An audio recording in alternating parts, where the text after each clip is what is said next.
My husband has Aspergers. If you don't know what that is, neither do I. No, he's on the autism spectrum. It's super mild. Where are you? Right here. Will you walk us through this outfit? It's kind of army hip. There's some really charming parts of it. He has what's called autism spectrum disorder level 1. It's certainly a neurodevelopmental disorder that starts very, very early.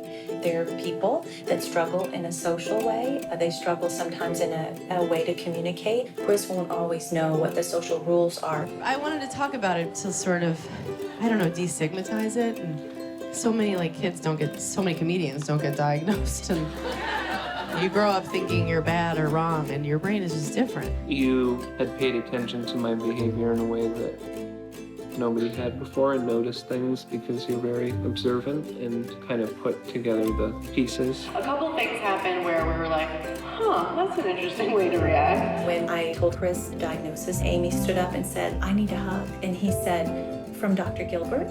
Chris didn't understand that Amy really wanted the hug from him. This is a good example of you getting distracted and starting a new task. He also isn't that aware of his facial expressions. Not knowing how to regulate eye contact well, sometimes Chris has a preference to kind of look up and away as he's talking. Some things he does is he'll do some repetitive hair twirling that he does often as a soothing behavior. There's no awareness of social norms or social cues, and you say what you really mean. That's one of his things. He can't lie. I'll come in does this look like shit? And he's like, yeah, you have a lot of other clothes. Why don't you wear those? I'm like, that's a good point. But then also, when he, tells me I look beautiful, I know he really means it. Do you ever wish I was a little thinner? With her weight. Yeah, I am. The diagnosis is important because it gives light to where the struggles are.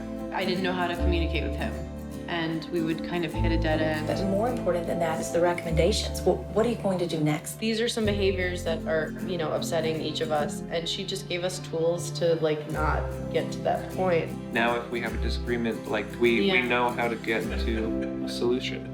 I don't think either of us want him to change, but it's just there's some stuff that could make stuff easier for him. It's been very empowering. And this morning I woke up so happy and grateful, and the more I understand about it, the more excited I am.